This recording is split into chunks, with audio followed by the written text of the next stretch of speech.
할렐루야. 새벽 기도에 오신 여러분 주님의 이름으로 환영합니다. 이 아침에 제가 말씀 봉독을 들으면서 세 가지 감사를 한번 찾아봤습니다. 첫 번째는 제가 몸을 움직일 수 있으니 정말 감사합니다.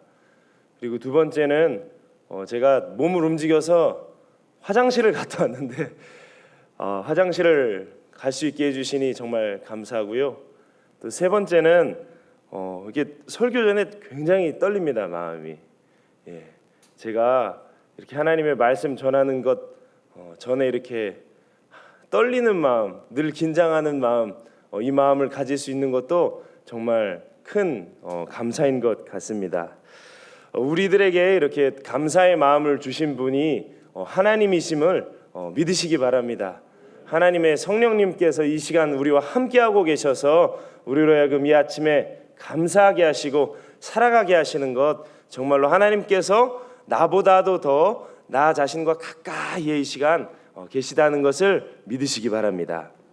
사무엘하 21장 24절은 다윗의 다양한 이야기들을 이 비연대기적인 순서로 이렇게 묶어놓은 이야기집입니다.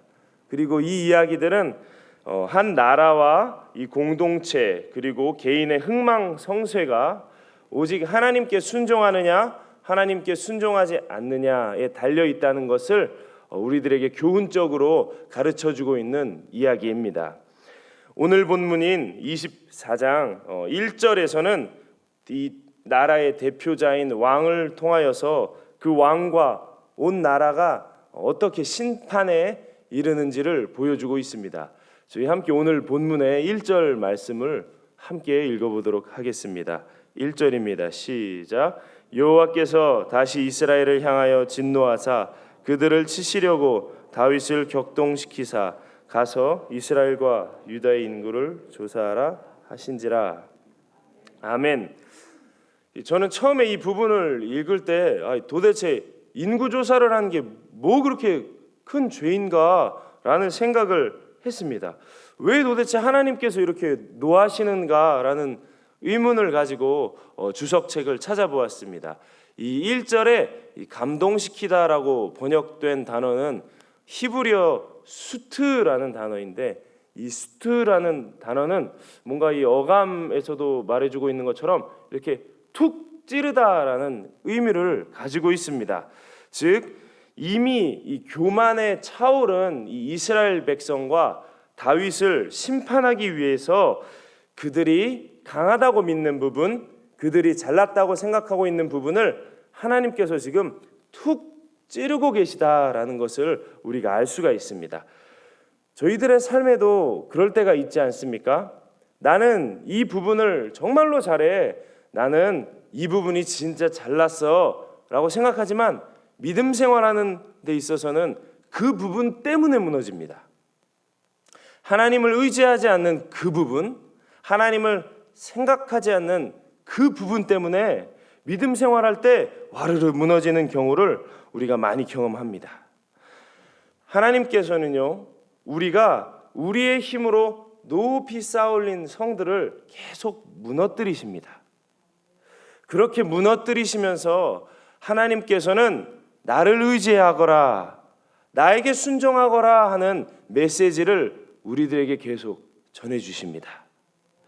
오늘 본문을 읽어보면 요압 장군이 무엇이 문제인지 아주 정확하게 알고 있습니다.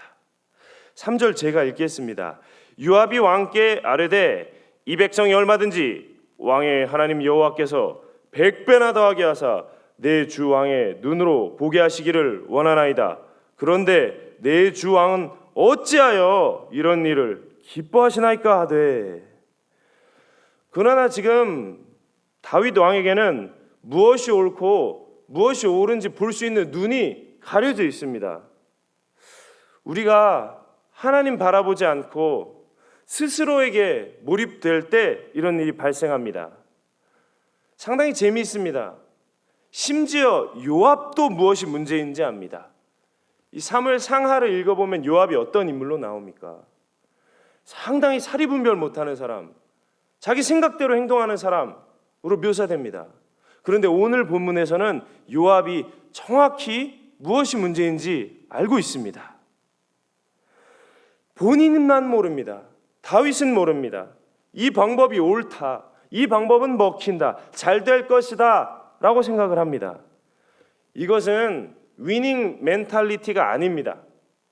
이것은 루저 멘탈리티입니다. 루저는 패배자라는 뜻입니다. 이것은 지금 다윗은 패배자의 마인드, 패배자의 정신을 가지고 있는 것입니다.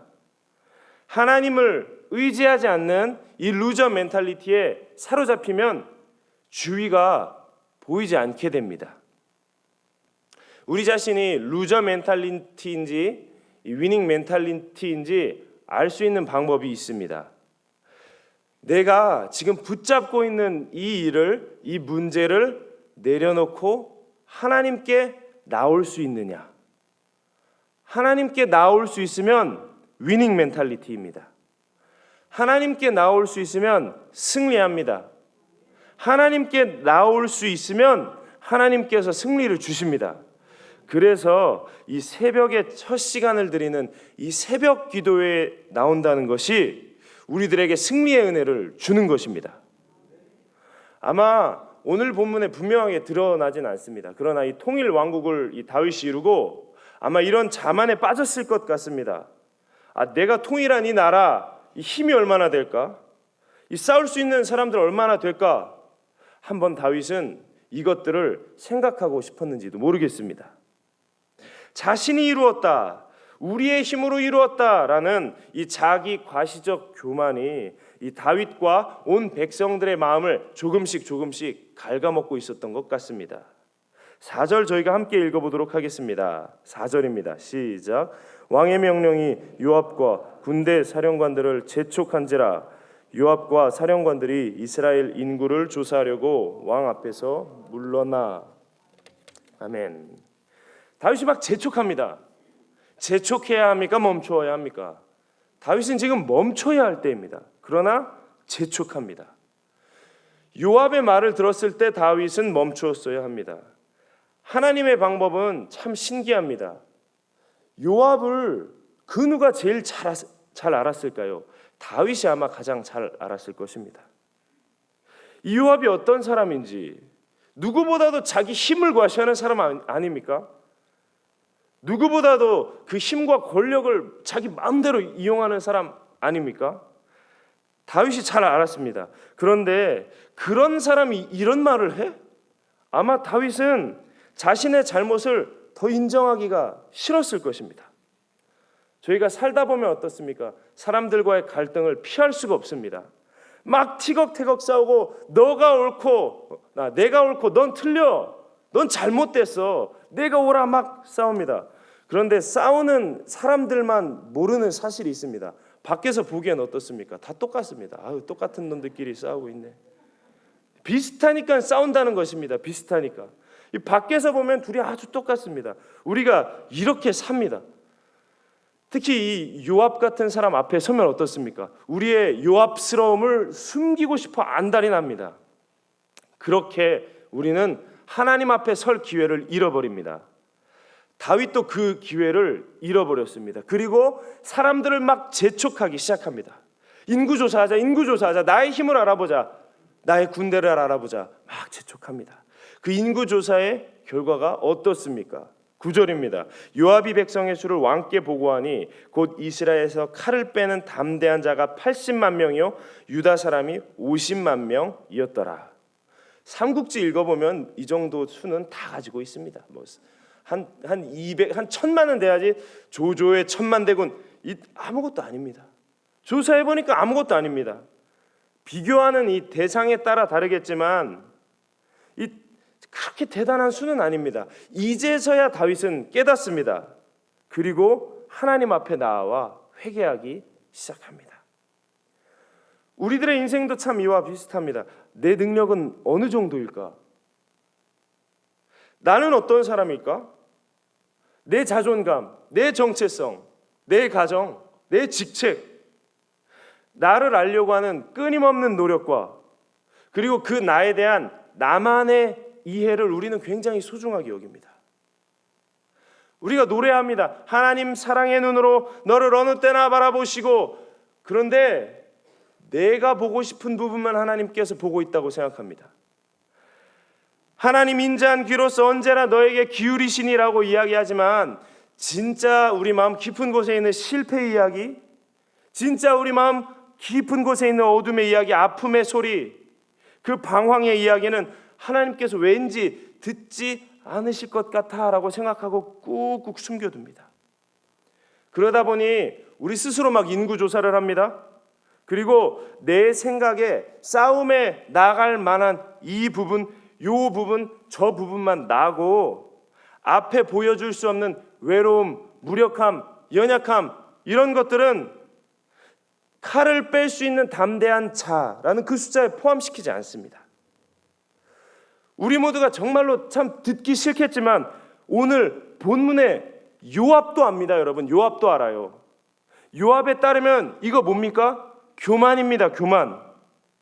외로움을 주님의 함께 하심으로 변화시키고, 무기력함을 하나님의 능력으로 채우시고, 연약함의 끝인 십자가에서 부활을 경험케 하시는, 정말로 100배나 더하게 하시는 하나님을 믿지 않는 교만입니다. 이것은 나의 힘으로 살겠다는 교만의 죄인 것입니다.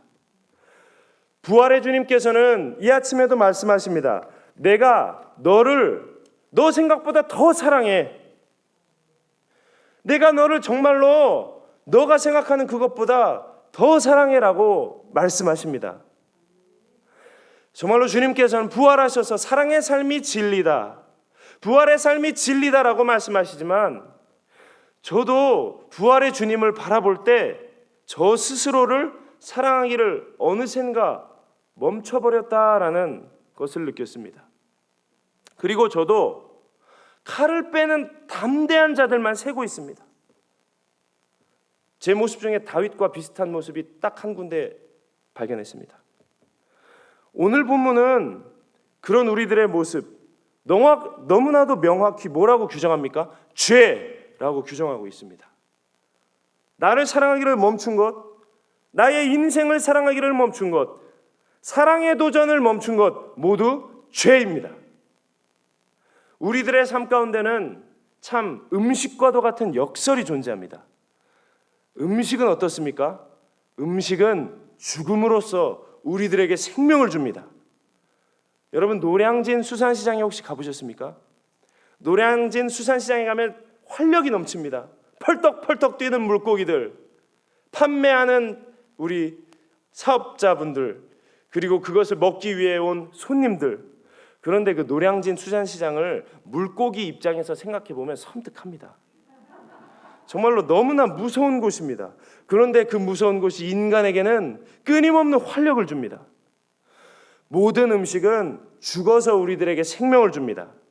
이 아무리 신선해도 이 산낙지가 목으로 넘어가야 합니다. 여기서 멈추고 살아있다 하고 손발을 펼치면 이 응급구조 119에 나오게 됩니다. 이 모든 이야기들 참 역설적입니다.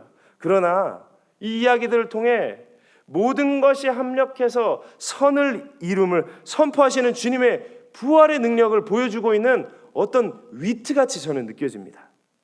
우리들의 삶도 그렇습니다. 우리들의 삶을 보면 칼을 빼는 담대한 자들도 있습니다. 그러나 칼을 빼긴 뺐어도 나는 겁나 하는 사람도 있습니다. 칼을 못 빼는 사람도 있습니다. 이거 어떻게 빼는 거야? 칼을 나 집에 놓고 왔는데 집에 칼을 놓고 온 사람도 있어요, 분명.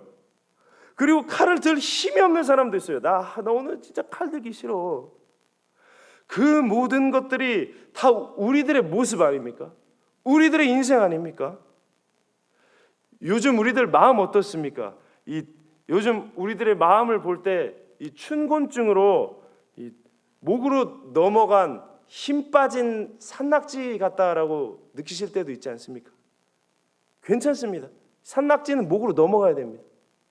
목으로 넘어가야 주님의 부활의 능력으로 그것이 피가 되고 살이 됩니다. 산낙지가 막 잘근잘근 씹었는데도 여기서 딱 팔다리를 펼치면 큰일 납니다. 하나님께 모든 것을 내려놓고 이 기도의 자리에 나오신 명성제일교회 가족 여러분, 오늘 이 아침에 정말로 보라, 내가 만물을 새롭게 하노라 말씀하시는, 우리가 아닌 하나님께서 새롭게 하시는 그 부활의 새 창조를 경험하시는 여러분들 되시기를 주님의 이름으로 축복합니다. 기도하겠습니다.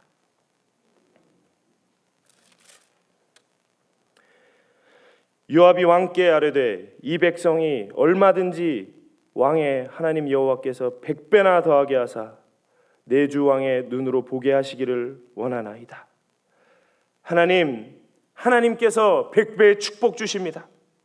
하나님께서 100배나 더하게 하시고 하나님께서 100배의 능력으로 회복시키시는 부활의 절기가 임했사오니 우리들의 심령 살려주시고 활력으로 더하여 주시옵고 하나님께서 일으켜 세워주시옵소서.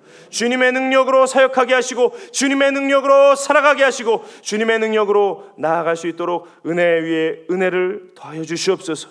하나님께 모든 것 맡겨드립니다. 예수 그리스도의 이름으로